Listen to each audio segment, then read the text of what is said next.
영광입니다. 이 아래서 있습니다. 먼저 초대해 주셔서 대단히 감사합니다.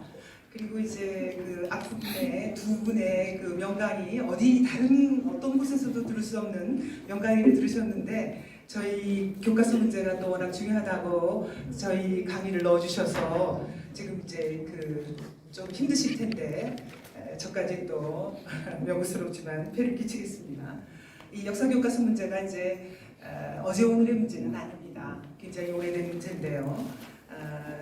제가 이제 이거를 처음부터 한 게 아니고요. 제가 원래 이제 고백하건대 미국사 학자입니다. 서양사 학자로서 미국에 관한 뭐 역사책을 몇 권 내고 논문도 쓰고 한 30년간 연구를 했어요. 근데 이제 한 10여 년 전에 저희 은사이신 그 선생님께서 이 교과서 문제가 너무 심각하니까 경희야 네가 와서 좀 연구를 해봐라 이렇게 말씀하신 거예요. 그래서 제가 이 문제를 시작을 했는데 제가 이 시작을 하면서 두 가지 이상한 점이 있었습니다. 그래서 하나가 왜 일제시대라는 말을 안 쓰고 갑자기 일제강점기를 쓰느냐 하는 거예요. 여기 계신 여러분들 다 일제시대 이렇게 배우셨죠 학교에서. 저희 부모님 세대는 외정시대라고 했어요. 저희는 일제시대라고 하고. 그런데 어느 날 갑자기 일제강점기로 바뀐 거예요. 그래서 저는 이 용어 자체를 이게 왜 이렇게 우리 교과서를 파끌었나 이거에 이제 의문을 가졌어요. 그래서 이기백 교수가 쓴 한국사실록 우리나라의 가장 대표적인 개설서입니다. 이 책 다 뒤졌어요. 앞부터 끝까지 다 뒤졌는데 어디에도 일제강점기란 말이 없어요. 그럼 도대체 이게 어디서 나온 말이냐. 그 다음에 또 하나 이상한 게 교과서에 치스차코프 포고문이라는 게 나와요. 근데 저는 이거를 듣도 보도 한 적이 없어요. 그래서 제가 한국사 하는 사람들한테 물어본 거예요. 치스차코프 포고문이 뭐냐? 쟤네들도 모른대요. 아니 그럼 이게 교과서에 어느 날 갑자기 왜 실렸냐 이거예요. 이게 교과서에 실린 거 보여드릴게요. 이게 교과서에 실린 겁니다. 2003년부터 2009년까지 우리나라에서 갑자기 생뚱맞게 한국사가 아니고 한국 근현대사라는 과목이 생겼어요. 검정 교과서가 나온 겁니다. 그 전까지 역사 교과서는 전부 국정이었어요. 그랬는데 7차까지 다 국정이었어요. 근데 갑자기 근현대사 교과서 6종이라는 게 나왔는데 그 6종 중에서도 금성 한국 근현대사라는 게 너무도 편향된 교과서예요. 여기에 이제 어떻게 실어놨느냐 이 내용을 제가 이제 이렇게 보시기 좋게 이 내용을 파워포인트로 이렇게 바꿔놨어요. 그럼 이거 보시면 아시지만은 메가도 포고령하고 치스차코프 포고문을 이제 45년 8월 15일에 해방이 됐잖아요. 그러면 이제 북한에 소련군이 들어왔고 이제 우리 남한에 그 유엔군이 들어왔다. 그러면 북한에 그러니까 이제 메가도 포고령은 어떻게 돼 있냐면은 본 38년 이남의 조선 영토와 조선인민에 대한 통치의 모든 권한은 당분간 본관의 권한을 시행한다. 이렇게 써놓고 치스차코프 포고문이라는 거 소련부 사령관입니다. 이 내용은 뭐냐 하면은 조선인민들이여 기억하라. 행복은 여러분들 수중에 있다. 여러분들은 자유와 독립을 찾았다. 이거를 나란히 써놓고서 어느 쪽이 점령군이고 어느 쪽이 이제 해방군이냐 이거를 애들한테 유도하는 그런 내용이에요. 그래서 저는 이걸 보면서 아니 도대체 치스차코프 포고문이라는 듣도 보도 못한 게 이게 어디서 나왔느냐.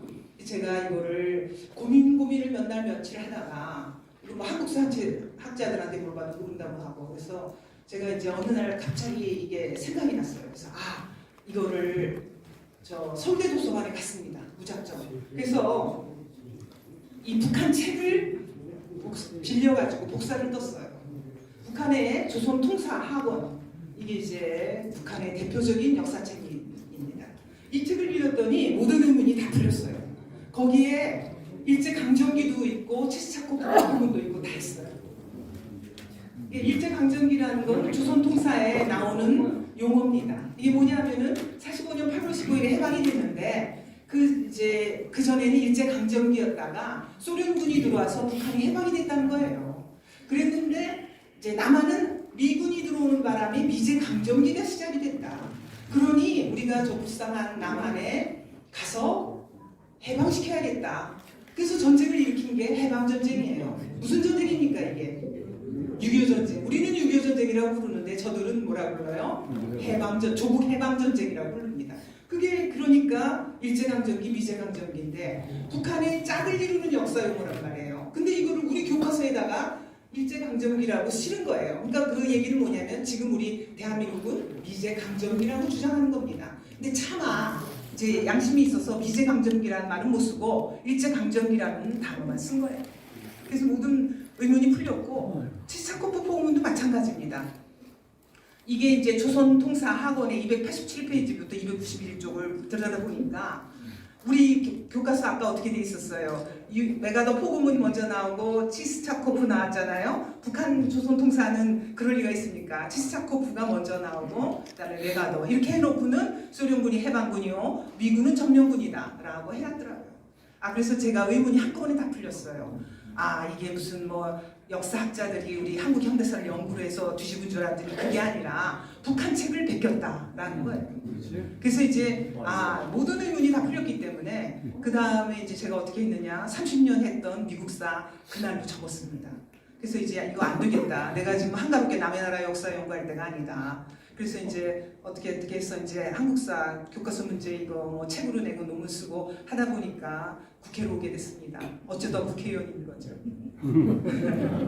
어쩌다가 아닙니다. 네, 어쩌다 국회의원이에요. 지금 그러면은 문재인 정부에서 만든 이거 고등학교 현장에서 쓰고 있는 교과서입니다. 이거 구종이 있어요. 한국사 교과서 구종이 있는데 그 중에 하나의 책 내용이 목차예요. 그러니까 여러분들 한국사 옛날에 어떻게 배우셨습니까? 막 석기시대부터 시작해서 질문토기가 어떻고 빗살무늬 토기 막 이렇게 해서 석기시대 배우다가 삼국시대로 가서 그 다음에 고려, 그 다음에 조선 이렇게 배우다가 끝나셨잖아요. 그거를 생각하시면 안 됩니다. 지금 한국사 교과서는요, 석기시대부터 19세기 후반의 개항까지를 한 챕터에 몇십 페이지에 싹 몰아놨어요. 그래놓고 그 다음에 어떻게 돼 있어요? 나머지 처음 보세요. 근현대밖에 없잖아요. 그렇죠. 그러니까 이름만 한국사죠. 겉과 속이 전혀 다른 거예요. 그러니까 왜 저렇게 했겠습니까? 북한처럼 하는 거예요. 북한이 역사를 거의 안 가르치고 김일성 혁명 역사, 김정숙 혁명 역사, 김정일 혁명 역사 이런 식으로 현대사만 가르쳐요. 그러니까 애들 다 세뇌시키려고 하는 거잖아요. 지금 똑같이 하는 거예요. 지금 우리나라 국사교과서, 한국사 교과서의 목차입니다. 그런데 이 이제 한국사 교과서의 내용이 문제가 있다라는 거를 제가 세 가지를 정리했어요. 뭐냐면 제일 큰 거는 대한민국이라는 나라 정통성을 부정하는 거예요. 그다음에 두 번째 그 이제 탄생서부터 하는 거고, 그다음에 이제 대한민국을 최대한 깎아내리는 거예요. 근데 이 대한민국 깎아내리는 게 저는 이거 깨닫는데 굉장히 오래 걸렸는데, 대한민국을 깎아내리는 교과서가 이제 뭐 예를 들어서 무슨 뭐 7종 중에 뭐 5종이 대한민국을 깎아내리는 것 때문에 교육부로부터 수정명령을 받았다고 쳐요. 그러면 북한에 관해서 잘못된 서술 내용을 썼다라는 교과서가 있어요. 근데 이거를 해보니까 완전히 일치합니다. 그래서 제가 알아낸 게 뭐냐면은 이 대한민국을 깎아내리는 것과 북한을 감싸하는 교과서는 동전의 양면과 같은 거다. 똑같이 움직이는 거예요. 그러니까 저기 2번하고 3번은 같은 거예요. 대한민국을 깎아내리는 이유는 오로지 뭐냐? 북한을 띄워주기 위한 그런 거라는 거. 그래서 이 세 가지에 대해서 제가 좀 설명을 드려보겠습니다. 우선 첫 번째, 대한민국 정통성을 어떻게 부정하느냐? 이게 이제 저 사람들이 좌파들의 생각은요, 참 저도 이거 연구하면서 놀랐는데, 한마디로 말해서 대한민국은 태어나지 말았어야 되는 나라예요. 왜냐? 반쪽짜리 나라로 세웠다는 거예요. 그러면 지네들은 전체 남북한 아우르 나라냐? 그렇다고 주장하는 거예요. 왜냐하면 4.3을 일으킨 주동자 중에 한 명 김달산이 제주에서 그 5천 몇백 명, 5만 몇천 표 투표한 거 있잖아요. 그 표를 가지고 배를 타고 제주도에서 황해를 해주러 갔잖아요.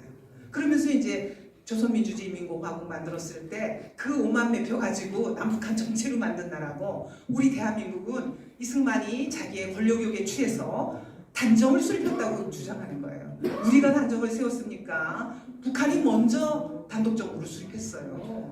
해방된 지 6개월 만에 만들었잖아요. 그래놓고서는 이제 우리한테 다. 그러니까 뭐라 그러냐면 대한민국은 반쪽짜리라서 실패한 나라고 태어나지 말았어야 하는 나라다. 그러니까는 나중에 이제 점점 가면서 뭐냐? 태어나지 말았어야 하는 나라니까 나라가 아니다. 이렇게 주장하는 거예요. 그래서 교과서에 나라가 아닌 걸로 해놨어요. 어떻게 했나 보세요. 자, 이게 이제 문재인 정부가 어떻게 했냐면요. 문재인이 대통령이 돼서 제2행정명령가 제2호라는 걸 내렸어요. 이 행정명령 제2호가 뭐냐면요. 그 전에 박근혜 정부에서 만든 국정교과서 있죠. 이게 두 가지가 있어요. 중학교 역사, 고등학교 한국사. 이거를 폐기해버린 겁니다. 그리고 그 전에 국정교과서로 돌려보냈어요. 근데 지금 중학교하고 고등학교만 해결됐죠. 초등학교 걸 못 고쳤잖아요. 그래서 초등학교는 어떻게 했느냐. 초등학교 교과서 집필 책임자가 이 양반이에요. 요게 그 진주교대 박용조 교수, 박용조 도장이라고 돼 있잖아요. 이 진주교대 박용조 교수의 도장인데 요거를 몰래 훔쳤어요. 그래가지고 교육부 과장하고 장학사하고 둘이서 이 초등학교 교과서를 장마치 213군데를 고쳤어요. 근데 이 213군데 중에 핵심이 뭐냐? 바로 이겁니다. 이게 이제 핵심인데요. 왼쪽이 박근혜 정부에서 쓰던 사회교과서인데 도장 훔쳐서 고친 게 오른쪽이에요. 그럼 이 차이가 요 한쪽에 다 나와 있어요. 요 한 페이지에. 자, 맨 위에 대한민국 수립 보이시죠? 요게 이제 왼쪽에 박근혜 정부 국정교과서인데 요걸 어떻게 바꿨느냐? 대한민국 정부가 수립되었다고 바꿨어요. 그 다음에 북한은 거꾸로 어떻게 했느냐? 북한 정권을 수립했다라고 돼 있죠? 왜 이런 표현을 썼습니까? 우리는 헌법상 이 대한민국의 영토는 한반도와 부속도서관입니다. 북한을 나라로 인정하지 않습니다. 우리 헌법상. 그래서 북한은 뭐예요? 정권이라고 하죠. 그 다음에 북한 사람들 우리가 뭐라 그래요? 북한 국민이라고 안 해요. 나라가 아니기 때문에 북한 주민이라고 합니다. 그래서 북한 사람들이 우리 쪽으로 탈북자들 귀순해서 내려오면 어떻게 돼요? 무슨 북한 예를 들어서 무슨 영국 사람이 우리나라로 귀화를 하면 영국 국적을 버리고 대한민국 국적을 취득해야 하지만 우리는 북한을 나라로 인정하지 않기 때문에 북한 국적이라는 게 없어요. 그냥 우리나라에 오면 우리나라 주민등록번호 줘서 우리나라 국민이 되는 겁니다. 그런데 이게 얼마나 그래서 이제 저렇게 북한 정권을 수립했다라고 쓰는 거예요. 근데 이거를 어떻게 바꾸느냐? 조선민주주의인민공화국이 수립되었다고 생각하잖아요. 그리고 더 중요한 거 있어요. 또 맨 밑에 보세요. 우리가 48년 12월 이게 이제 그 나라 48년 8월에 세웠잖아요. 8.15에. 그리고 나서 12월에 그해 말에 국제연합 유엔에서 대한민국 정부를 한반도의 유일한 합법 정부로 승인한다는 그 중요한 게 있습니다. 요거 빼버렸잖아요. 오른쪽에 없어요. 요거 세 가지가 대한민국 정통성을 부정하는 거예요. 왜 정통성을 부정하는가? 제가 이거 말씀드릴게요. 자, 대한민국 정부로 격화시켰어요. 국가가 아니라 정부에 불과하다. 그러면 북한 정권, 우리가 이제 나라로 인정 안 했기 때문에 북한 정권이라고 했는데 이걸 뭘로 바꿨어요? 조선민주주의인민공화국. 그러면 어떻게 돼요? 문재인 정부 교과서 오른쪽 거 보십시오. 대한민국은 정부에 불과하고 어느 쪽이 나라다? 북한 조선민주주의. 그러니까 48년에 세워진 두 개의 정부 중에 어느 쪽에 정통성이 있다? 김일성이 세운 조선민주주의인민공화국에 우리 민족국가의 정통성이 있다고 쓴 겁니다. 이게 대한민국 정통성 부정이에요. 그러니까 그렇게 급하게 행정명령을 내려서 중학교, 고등학교, 한국사 다 폐기시켜버리고 그 다음에 초등학교 거는 도장까지 훔쳐서 바꿨잖아요. 그래서 저 교육부 과장하고 장학사하고 재판받고 있는데 1심에서 유죄가 나왔어요. 징역 8개월인가 나왔는데 세상에 2심에서 무죄가 나왔어요. 그래서 저거 3심에 대법원에 가 있습니다. 저거 지금 보통 문제 아니에요. 저 지금 그 재판이 김용수 대법원에서 어떻게 나올지 지금 이제 2심에서 무죄 나온 것도 저는 용납할 수가 없습니다. 자, 그 다음에 이제 요 중에 하나, 이 유엔 결의안, 이게 이제 유엔 결의안이 이제 여러분들이 이제 얼마나 중요한 건지 제가 말씀드리겠습니다. 제가 이제 국회 들어와서 2020년에 국회 들어왔잖아요. 그해 가을에 국정감사에서 당시 유은혜 교육부 장관한테 48년 12월에 유엔 결의안 왜 빼버렸느냐 질의했어요. 그랬더니 유은혜 장관이 버벅대면서 빼버리지 않았고요. 제가 이거 제시했어요. 이게 2018년에 그 연합뉴스에서 나온 기사예요. 한반도 유일 합법정부 빠졌다. 빼버렸어요. 왜 빼버렸겠습니까? 굉장히 중요한 문서라서 빼버린 거예요. 이게 왜 중요한 문서냐면요. 이게 이제 그 48년 12월에 나온 유엔 결의안입니다. 이게 이제 유엔 결의안 제195호라는 건데요. 이게 두 줄로 돼 있죠? 왼쪽은 영어, 오른쪽은 프랑스어, 불어입니다. 이게 이제 왜냐하면은 유엔의 국제 언어 두 개를 썼는데 똑같은 내용을 두 개를 쓴 거죠. 그러면 저 맨 밑에 형광색 보세요. 저게 이제 제일 중요한 거예요. And this is the only such government in Korea. 요게 이제 이 내용입니다. 맨 밑에. 그래서 이제 이거 보시면은 이게 이제 어떻게 써져 있어요? 한반도에라고 써져 있잖아요. 이거 보세요. 아니 이게 이제 And this 이게 this라는 게 ROK예요. 대한민국이 the only 유일한 such government라는 건 이제 such는 앞문장에 나온 lawful을 받는 거 합법적인. 그러니까 대한민국이 한반도의 유일한 합법 정부다라고 돼 있어요. 그래서 여기 맨 밑에 보시면은 알지만 in Korea 한반도 전체에서 유일한 합법 정부다라고 승인을 받았어요. 근데 왜 그랬겠습니까? 당시 48년 우리는 8월 15일 저쪽은 9월 9일에 나라를 해갖고 우리 쪽 대표단이 이제 이승만 대통령이 대통령에 취임한 직후에 8월 15일 날 정부 수립 선포식했잖아요. 그러기 전에 8월 11일에 먼저 유엔의 대표단을 보내셨어요. 왜냐하면 이승만 대통령은 프린스턴 대학교 국제정치학 박사십니다. 그래서 이 국가의 승인이 얼마나 중요한지 알고 계셨어요. 그래서 국가의 3요소를 우리가 흔히 영토, 주권, 국민이라고 그러는데 이것 말고 네 번째 요소가 있어요. 국제사회 승인을 받아야 돼요. 그래서 이 국제사회 승인이 얼마나 중요한지 당신이 몸소 체험을 하셨어요. 왜냐하면 일제시대에 외교적 독립운동 하셨잖아요. 그래서 미 국무부에 상해 임시정부를 승인해달라고 문턱이 닳도록 드나드셨어요. 근데 끝까지 승인을 못 받았잖아요. 그래서 국제사회 승인이 얼마나 중요한지 아시기 때문에 나라 세우면서 정부 수립 8월 15일 날 하기 전에 8월 11일 날 유엔에 보내는 대표단을 임명을 했습니다. 장면 박사를 단장으로 하는. 그래서 대표단이 빨리 가서 당시에는 이제 유엔이 지금처럼 뭐 맨하탄 한복판에 있는 유엔 본부가 있는 게 아니에요. 당시 유엔 생긴 지 3년밖에 안 됐습니다. 그래서 제3차 유엔 총회를 프랑스 파리에서 했어요. 그래서 파리까지 당신 뭐 머니까 빨리 가라. 그래서 이제 얻어라 해서 48년 12월 12일 날 거기서 이제 북한도 대표단을 보내려고 당시 무슨 체코슬로바키아인가 폴란드인가 어디에 와 있었다 그러더라고요. 근데 프랑스가 비자를 안 줘서 못 들어왔어요. 그리고 우리는 업적으로 갔어요. 우리는 유엔 회원국이 아니니까. 그래서 의제에 못 올라오게 하려고 소련의 외무상 비신스키가 와가지고 필리버스터링을 하고 뭐 별의별 짓을 다 해서 우리가 천신만고 끝에 12월 12일이 뭐냐면 제3차 유엔 총회가 폐막하는 날이에요. 마지막 날 오후 3시에 간신히 의제로 올라가서 그날 정말 어렵게 힘들게 승인을 받아서 유일한 합법 정부로 승인을 받은 겁니다. 그러니까 이걸 교과서에서 빼버리도록 한 거예요. 그래서 이제 한반도에 제 유일한 합법 정부로 승인을 받았는데 이걸 빼버리니까 이제 어떻게 됐느냐? 순서를 바꾸라고 했거든요. 자,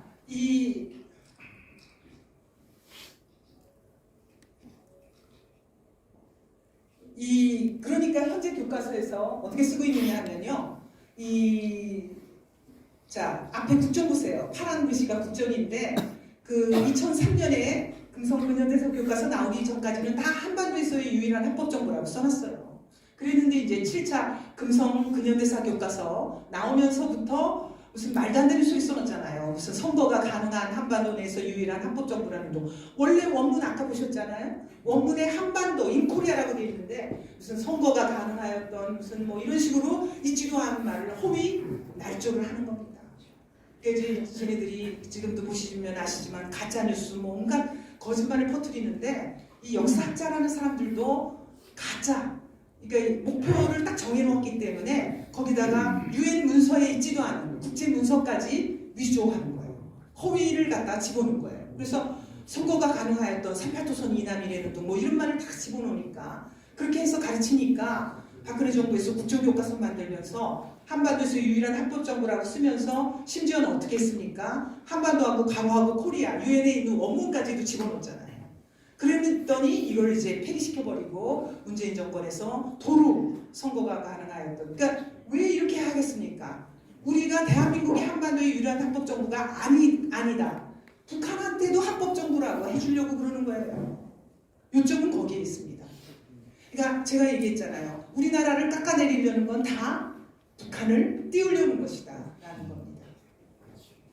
그래서 이게 왜 근데 쟤네들이 빼버리려고 그러는 것 같으세요?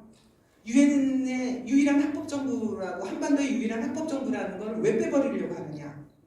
이게 우리나라가 이제 50년, 그러니까 48년 8월 15일에 이제 나라를 만들었고 12월 12일에 승인을 받았잖아요. 그럼 유엔 승인으로부터 1년 반 후에 뭐가 일어납니까? 6.25 전쟁이 일어나잖아요. 그랬더니 6.25 전쟁이 일어나니까 사흘 만에 유엔 안보리에서 유엔군을 파병하기로 결의를 해요. 지금 이번에 보세요. 우크라이나, 러시아가 우크라이나 침공했는데 단 한 명이라도 외국 군대가 들어갔습니까? 어떤 나라도 파병 안 해요. 그러니까 그만큼 유엔 결의안이 중요한 겁니다. 그 유엔 결의안이 한반도에 우리가 승인한 유일한 합법 정부를 왜 우리가 그 불법적인 정부가 쳐들어와? 그래서 우리가 승인한 유일한 합법 정부 대한민국을 지키겠다고 파병을 한 거예요. 그러니까 이렇게 중요한 거니까 교과서에서 쟤네들이 빼버리는 겁니다. 자, 이렇게 해서 빼버렸고요. 그 다음에 두 번째 이제 대한민국 깎아내리게 한다고 했잖아요. 이 대한민국을 깎아내리는 방법도 또 교묘해요. 어떻게 깎아내리냐면요. 정치, 경제 다 깎아내려요. 왜냐하면 우리가 정치적으로 완전히 민주화 이루었다고 하고 경제적으로는 한강의 기적을 이뤘잖아요. 그러면 이거 두 개를 조목조목 깎아내리려고 이제 하는 거예요. 그래서 첫 번째는 어떻게 깎아내리냐면 정치는 독재를 했다. 그러니까 그것도 반공을 빌미로 해서 독재를 했다라고 해서 깎아내리고 경제도 이제 깎아내립니다. 그러면 반공을 빌미로 독재를 했다라는 그거를 이제 먼저 보겠습니다. 이거 독재를 했다라는 건요. 제가 아까 말씀드린 왜 2003년부터 한국 근현대사 교과서 6종이 있었다고 했잖아요. 그 중에 금성 교과서를 분석하다가 제가 하도 어이가 없어가지고 이승만 정부서부터 시작해서 이승만 독재, 박정희 독재, 신군부 독재 막 쓰다가 막판에는 우리가 48년 나라 세울 때부터 87년까지 40년 독재를 했대요. 그러니 우리가 대한민국 나라 세우면서도 나라 세운 그때가 독재예요. 하도 말 그렇게 해서 40년 독재를 했다고 13번이나 써놨어요. 금성교과서에. 근데 북한에 대해서는요. 단 한 번도 독재라는 말이 없어요. 그러니까 얼마나 기가 막힌지 상황을 아시겠죠? 아니 그러니까 기가 막힌 게 그 남한하고 북한하고 우리는 자유민주주의 체제고 북한은 이 전 세계가 다 세계에서 둘째가라면 서러운 독재 국가인데 3대 세습 독재 공산주의 독재 집단인데 그거를 평면적으로 비교를 해서 뭐 몇 회 몇 회 써놓는다고 하는 것도 말이 안 되는데 그게 아니라 우리는 13번 독재라고 써놓으면서 북한은 독재라고 안 써놨어요. 북한은 뭐라고 써놓는지 아세요? 네? 나오겠지. 저기 정답 없어요. 시간 없다 그래서 다 빼버렸어요. 우리 태영 의원님 북한은 뭐라고 써놨겠습니까? 북한에서 북한을 자기네가 무슨 체제라고 해요? 유일체제. 그렇죠. 유일체제라고 하잖아요. 유일체제라고 써놨어요. 저기다가 참 어이가 없어요. 그러니까 북한 대변인이에요. 이게 대한민국 한국사 교과서가 아니라 북한 대변인 교과서입니다. 유일체제라고 써놨어요. 지네가 저기 또 저서 왜 유일체제라고 썼냐고 물어보잖아요. 그럼 뭐라 그러는 줄 아세요? 저거를 내재적 접근법이랍니다. 뭐 송두율이 옛날에 송두율이 기억나세요? 독일에서 왔던 그런 사람들하고 우리나라 국내 좌파, 해외 좌파들이 다 똘똘 뭉쳐갖고 북한의 특수성을 인정해서 북한이 원하는 대로, 북한이 말하는 대로 해줘야 된대요. 그래서 제가 거기다 대고 아니 왜? 왜 북한이 해준 대로 해줘요? 대한민국의 역사 교과서인데 대한민국의 입장에서 써야지. 왜 북한의 입장에서 교과서를 씁니까? 참, 지금 교과서 보세요. 이거는 조금 아까 13대 0은요. 그거는 금성 한국 근현대사 교과서고요. 지금 구종 교과서 중에서는요. 오히려 더 심해졌어요. 남한에 대해서이나 27번, 2배 이상 어떻겠어요. 이제 북한에 대해서 3번 써놨는데 이거는 뭐냐면은 이제 밑에 좀 잘렸네. 이게 이제 왜냐하면은요. 저 같은 사람이 이제 계속 강연 다니면서 아니 13번 우리한테 독재라고 쓰면서 북한에 대해서 왜 0이냐 이런 거에 제가 강연 온갖 데 다니면서 강연하고 다녔거든요. 그랬더니 이제 마지못해서 3번 집어넣은 건데 저는 내용이 아무것도 없어요. 제목만 뭐 북한의 독재 체제가 등장했다고 그러지 내용에 본문의 내용에 보면 독재라는 내용 하나도 없습니다. 영혼이 없이 어쩔 수 없이 쓴 거예요. 저 같은 사람들. 근데 이게 이제 말이 안 된다는 거 제가 아까 말씀드렸잖아요. 우리 자유민주주의 체제에서 이승만, 박정희 저거는요 정착적으로 5분에 못 끝내요. 계속하세요. 네. 계속해요. 그래서 이제 그 반공을 빌미로 이승만 박정희가 독재를 했다고 주장을 해요. 그래서 제가 반공을 빌미로 했다는 말이 얼마나 말이 안 되는 말인지 알려드리겠습니다. 반공을 그냥 아무 일도 없는데 반공을 우리가 허공에다 대고 했어요. 공산주의가 있으니까 반공산주의를 한 겁니다. 반공이 뭐의 약자입니까? 공산주의 다에 반대한다. 반공산주의 약자예요. 공산주의가 있었기 때문에 한 겁니다. 거기다가 공산주의가 그냥 있었어요?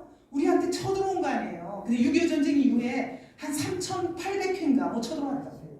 북한에 도발이 많았는데 예를 들면 1968년을 한번 보세요.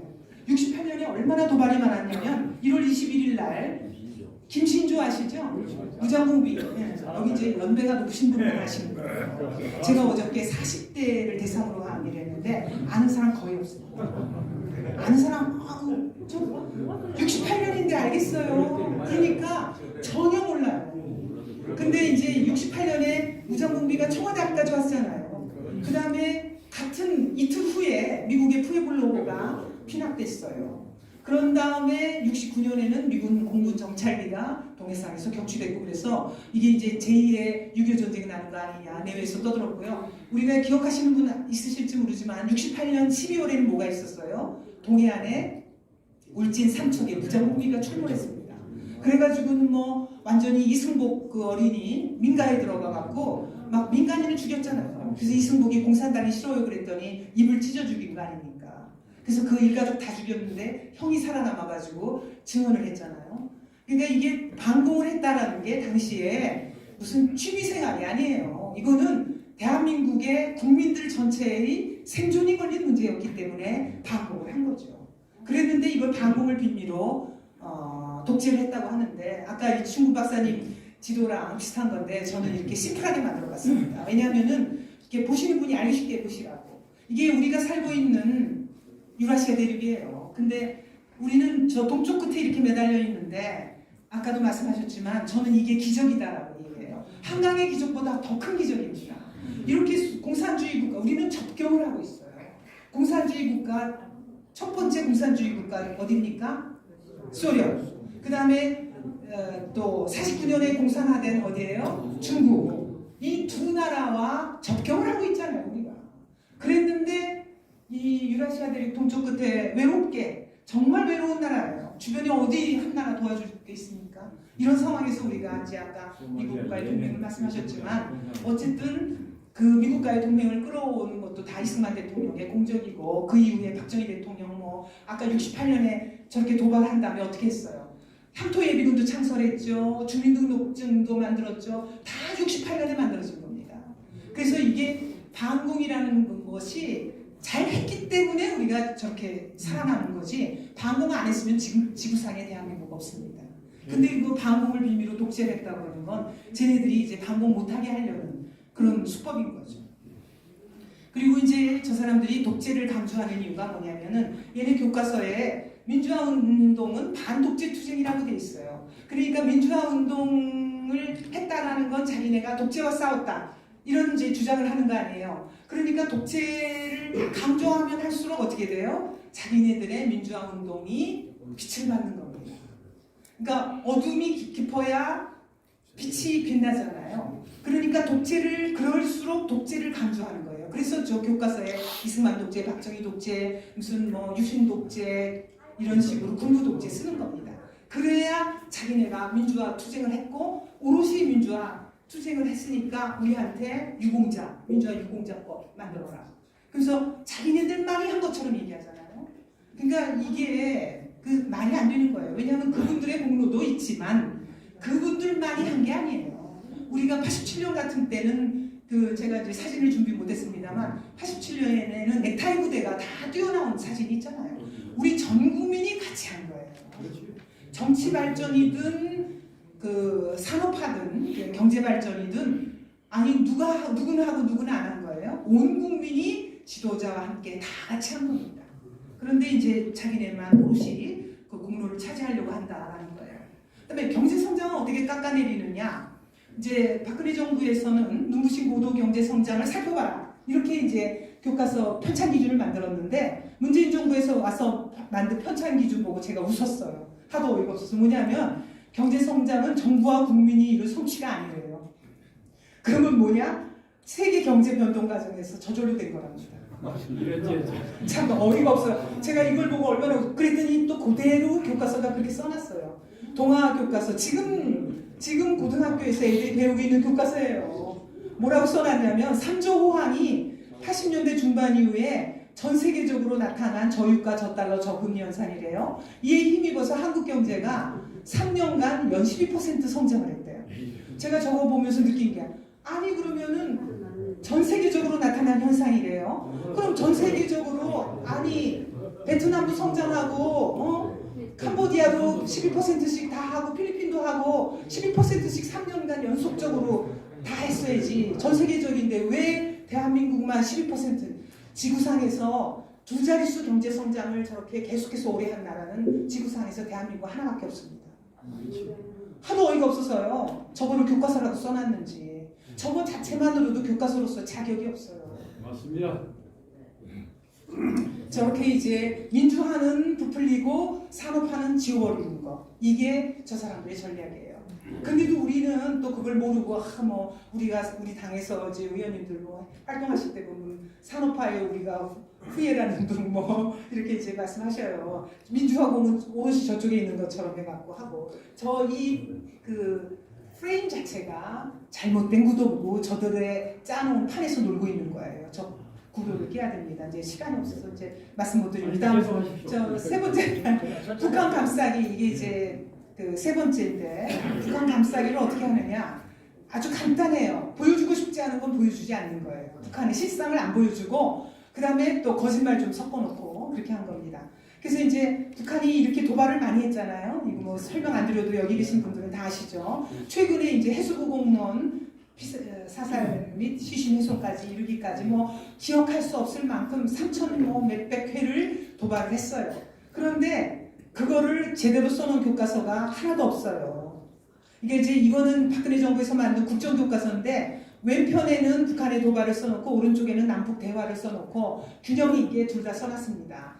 도발은 수천 번 있었고 대화는 수십 번에 불과했지만 양쪽에 다 써놨어요. 그런데 지금 교과서를 보세요. 지금 교과서는 이 최근에 있었던 연평해전이나 금강산 관광객 피살 사건 하나도 안 쓴 교과서도 있어요. 이 지하사 교과서 같은 거는 북한의 도발은 단 한 개도 안 쓴 교과서도 있고요. 연평해전 같은 거는 비상교육 하나만 쓰고 나머지 안 써놨잖아요. 그러니까 거의 다 쓰고 싶지 않은 거예요. 그래서 거의 다 안 써놨습니다. 그리고는 이제 북한의 핵실험이라든가 인권유린 이런 거는 거의 안 써놨고요. 남북의 화해, 대화만 강조하죠. 근데 이렇게 해서 잘못된 인식을 심는 게 여기 계신 여러분들은 걱정하실 필요가 없어요. 왜냐하면 옛날에 북한 도발 눈으로 다 보고 아시기 때문에 김신조 얘기 안 해도 무장공비 다 아시니까. 그런데 지금 제가 말씀드렸잖아요. 어저께 제가 부산에 가서 40대인 사람들 대상으로 강연했는데 이 사람들 탓할 수도 없어요. 모르는 걸. 왜냐하면 보고 들은 적이 없고 배운 적이 없으니까 하나도 모르는 거예요. 그러면 어떻게 되느냐? 태어날 때부터 우리나라가 부자 나라인 줄 알고 그 다음에 그 북한의 도발에 대해서 전혀 모르고 우리나라하고 북한하고는 계속 대화만 해야 되는 줄 알고 있어요. 그러니까 이게 심각한 거고요. 제가 이제 또 작년에 말에 들은 얘기로는 어떤 집 아이가 이제 초등학교 1학년인데 학교를 갔다 왔는데 집에 와서 엄마한테 엄마 나 평양에 갈래요 그러더래요. 그래서 엄마가 깜짝 놀라갖고 왜 그랬더니 담임 선생님이 북한이 너무 평화롭고 살기 좋은 나라예요. 그 엄마가 너무 놀래갖고 아니 이거 어떡하면 좋으나 이거 계속해서 그때가 북한이 미사일을 사흘이 멀다고 쏘아댈 때였는데 그러니까 이게 학교에서 교육이 이렇습니다. 자, 그래서 북한에 대한 잘못된 인식을 심는다는 거. 근데 여러분은 걱정 안 합니다만 지금 이제 10대인 애들, 13살, 14살 이런 애들 중고등학교 학교에서 그렇게 배우고 있다는 거. 그래서 교과서 이게 왼쪽이 교과서예요. 이 사진 안 실은 교과서가 없어요. 모두 이 사진을 실어놨어요. 그런데 실제로는 어떻습니까? 이거 남북 연락사무소 130억 달러 폭파해버렸잖아요. 이게 있는 교과서도 한 개도 없어요. 그랬더니 또 뭐라 그런 줄 아세요? 제가 이거 이제 교육에서 문제 삼으니까 이거 이제 뭐라 그러냐면 또 뭐 교과서 그때 만들어져서 지금 못 고쳐서 그렇대요. 거짓말입니다. 왜냐면요 해마다 교과서 수정할 수가 있어요. 안 한 거예요, 안 한 거. 그러니까 이제 이거 교과서 지금 이렇다는 거 아닌지 알고 계십시오. 그리고 거기다가 거짓말 보탠다고 그랬잖아요. 제가 현실도 왜곡하지만 거짓말을 어떻게 보태느냐 하면은 이게 김정은 집권 이후에 북한 경제가 흑자 성장세로 돌아섰대요. 그 다음에 뭐 김정은 등장 이후 기업 활동의 자율성을 더욱 확대했대요. 아니 북한의 기업 활동의 자율성이 있습니까? 시장 경제예요 북한이. 나 참 어이가 없어가지고요. 자율성이 확대됐다. 이런 식으로 교과서에서 거짓말까지 보태가지고 김정은 정권 딱 띄워줬어요. 우리는 다 독재라고 쓰고 우리의 경제 성장은 저절로 세계 경제 속에서 저절로 된 거고 북한은 김정은이 다 자율성을 확대시켰대잖아요. 어이가 없습니다. 그 다음에 이제 촛불 시위 미화하는 거 조금 이것도 중요해서 말씀드리겠습니다. 지금 교과서예요. 지금 한국사 교과서에 촛불 항쟁 뭐 이런 식으로 완전히 촛불 교과서예요. 어떤 거는 그 촛불에 관해서 두 면으로 이렇게 두 면 교과서가 큰데 양면에다가 촛불 사진을 실어놓은 것도 있어요. 그러면서 어떻게 하느냐? 태극기 집회라는 말은 한 글자도 안 나오고요. 사진은 물론 없고요. 태극기의 태자도 안 나옵니다. 이게 이제 교과서 쓰는 수법 중에 무슨 수법이냐면은 아까 뭐 왜곡시킨다고 그랬잖아요. 그리고 거짓말도 약간 써놓고 하는데 그거 말고 누락이라는 수법이 있어요. 이게 이제 그 북한의 도발을 누락시키잖아요. 그런 것처럼 이게 누락시키면은 아무도 몰라요. 일어난 일이지. 그러면은 태극기 집회는 전혀 없었고 교과서를 보는 애들은 나중에 태어난 애들은 이게 우리 국민이 촛불 집회만 했구나 이렇게 생각하는 거예요. 그래서 촛불 집회로 정권 바꿨구나 이렇게 생각하도록 해서 누락을 시키는 겁니다. 태극기 집회. 그러면서 뭐라 그러냐면 촛불 시위가 평화 속에 성숙한 시민의식을 보여줘요. 촛불 집회가 평화적인 집회입니까? 제가 촛불 집회 실상을 보여드릴게요. 이게 촛불 집회 때 광화문에 끌고 나온 왼쪽이 뭐예요? 단두대 끌고 나왔습니다. 오른쪽 보세요. 저게 박근혜 대통령 이거 보세요. 마치 단두대에서 방금 자른 듯한 피로 범벅된 박근혜 대통령 얼굴을 이 대꼬챙이 죽창 같은 데다 끼워서 들고 나왔잖아요. 그래놓고는 이게 평화적인 집회랍니다. 그러면서 낄낄거리면서 웃고 다니고요. 그 다음에 이게 이제 그때 광화문 촛불 집회할 때 사진이에요. 이게 어린애들을 데려다가 무슨 이재용 회장, 우병우 뭐 이런 사람 쭉 벽에다 붙여놓고 애들한테 죽이라고 하는 거예요. 저게 애들이 던지는 게 공이 아닙니다. 모형 수류탄이에요. 그러니까 수류탄 던져서 죽이게 하라는 거예요. 이게 이래놓고서는 어린애들한테 이게 평화적인 촛불 집회입니까? 그 다음에 특정인의 얼굴을 공 모양으로 만들었어요. 그래서 공으로 만들어갖고 애들한테 차게 했어요. 그러면서 실제로 요거 이제 화날 때 이렇게 전시해놓고요. 조금 어두워진 다음에 공차게 하고 뭐 난리를 쳤습니다. 그리고 이렇게 해놓고 나서 이 지금 동아 한국사 교과서인데요. 여기에다가 뭐라고 써놨냐면 촛불 집회가 민주화 투쟁이래요. 제가 아까 민주화를 왜 저 사람들이 강조하는지 얘기했죠. 그러니까 이제 박근혜 정부도 독재 정권으로 미는 거예요. 그래서 이제 자기네가 민주화 투쟁을 했고 그러자면 무슨 얘기냐면 이게 문재인 정권은 독재 정권을 촛불 집회로 갈아치우고 자기네가 민주화 투쟁을 통해서 집권한 거다. 이렇게 만들려고 하는 겁니다. 교과서에 저렇게 써놨다니까요. 그리고는 이 촛불 집회 때 2016년 11월 5일이에요. 세종문화회관 앞에 중고생 애들을 끌어냈어요. 정교조가 한 거죠. 그래서 중고생이 앞장서서 혁명정권 세워놨어요. 아니 중고생이 무슨 혁명정권을 세웁니까? 그리고 이 글씨를 제가 왜 크게 써놨냐. 앞장서서 혁명정권 세워내자라고 했어요. 저는 이거 세워내자라는 말 이거 우리말 아니에요. 우리는 그냥 세우자고 그래요. 저거 북한 말입니다. 뭐 생각하겠습니다. 이하. 근데 이게 이제 왜 그렇게 됐느냐. 저 사람들이 교과서를 국정을 폐기시키고 검정으로 들어온 게 우연이 아니에요. 제가 이 교과서 분석 문제를 분석하기 위해서 좌파들이 써놓은 책 논문 뭐 정말 수십 권 수백 권 갖다 놓고 읽었습니다. 근데 보니까 88년부터 시작됐더라고요. 이 남지대라는 사람이 쓴 논문을 보니까 고등학생은 민중의 기간 부대다. 기간부대, 군사용어입니다. 그래서 이제 고등학생을 기간부대로 써야겠다 이거야. 전쟁에서 자기네 그 전쟁에서 고등학생을 앞에 기간부대로 쓰겠다 이거예요. 그러려면 어떻게 하느냐? 자기네들이 민중으로 성장시키기 위해서 고등학생을 성숙한 민중으로 성장시키기 위해서 국정의 틀을 깨뜨려야 한다 이렇게 돼 있잖아요. 그러니까 이제 국정교과서를 해체시키고 검정교과서를 만들어서 지네가 장악하겠다 이런 얘기죠. 그래서 88년부터 시작해서 이렇게 만들었는데 저 같은 사람은 이제 미국사 연구하고 있었고 대부분의 사람은 모르고 있었죠. 그래가지고 모르고 있다가 이제 나중에 이렇게 뒤집힌 다음에서야 알고 이제 와서 이제 바꾸려고 하는데 저것들이 정권을 계속 잡고 있으면서 교과서를 바꾸고 애들 18세까지 촛불 집회 때 한쪽에서 18세 참정권 운동까지 같이 벌였어요. 그래서 실제로 법을 바꿔갖고 2020년 국회의원 선거서부터 18세 애들이 투표를 해요. 근데 저거 서양 거를 들여온 건데 우리나라 환경에서는 말이 안 됩니다. 왜냐하면요 서양은 만 18세라는 게 7월 그 이전 7월 1일 기준으로 해서 8월 30일 9월 1일 기준인가 해서 학교를 들어가잖아요. 우리보다 반년 9개월인가 먼저 들어가요. 우리는 반년인가 먼저 들어가죠. 그런데 우리는 18세에 고등학생이 한 절반 정도가 고3이에요.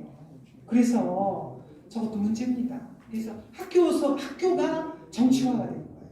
근데 이제 저런 식으로 애들을 동원하고 있고요. 왜 애들을 이렇게 길거리로 끌어내려고 하느냐? 그러려고 교과서를 운동권 교재 같은 걸로 만든 거예요. 그래서 이제 애들을 이렇게 끌어내고 운동권 교재처럼 만든 이유는 뭐냐? 조지 오웰이 일찍이 간파했듯이 과거를 지배하는 자가 미래를 지배하고 현재를 지배하는 자가 과거를 지배한다. 그러니까 자기네가 이제 문재인 정권이다 치면 자기네가 현재를 지배할 때 과거를 지배하기 위해서 역사 교과서를 교육과정을 새로 만들었고 그 교과서에 따라서 미래를 지배하기 위해서 그래서 이제 이해찬 같은 경우에 무슨 뭐 30년 집권한다 무슨 50년 집권한다 그렇게 한 거죠. 근데 이제 다행히 이제 우리가 이제 5년 만에 정권을 빼앗아 왔습니다만 아직 첩첩산중이에요. 왜냐하면은 쟤네들이 나가기 전에 알박기 교육과정이라고 해서 작년에 교육과정을 만들어 놓고 나갔지 않았습니까? 그래서 그걸 우리가 또 안아가지고요. 그것대로 지금 올해 교과서 이제 만드는 작업이 그 출판사에서 여러 출판사에서 하고 있고요. 이제 내년에 검정을 해갖고 후년부터 쓰게 될 겁니다. 우리 교과서 문제를 잘 해결해야지 그렇지 않으면은 이제 이게 여전히 근데 좌파 교과서가 만들어지고 있고 그래요. 그래서 굉장히 어려움이 많습니다. 근데 이제 어쨌든 거짓된 교과서로 저들이 이제 거짓의 덤터기를 씌우려고 하지만 진실을 이기기는 어렵다라고 우리가 믿고 살아야죠. 왜냐하면은 진실을 보세요. 아무리 교과서가 이제 거짓으로 돼 있고 가짜 뉴스를 퍼뜨리고 뭐 이제 이렇게 해도 이 한 장의 사진은 거짓말 못합니다. 이 한 장의 사진을 보세요. 이 한반도가 밤일 때 위성에서 찍은 사진인데요. 자, 김일성이 세운 조선민주주의인민공화국, 이승만이 세운 대한민국 어느 쪽이 이겼습니까?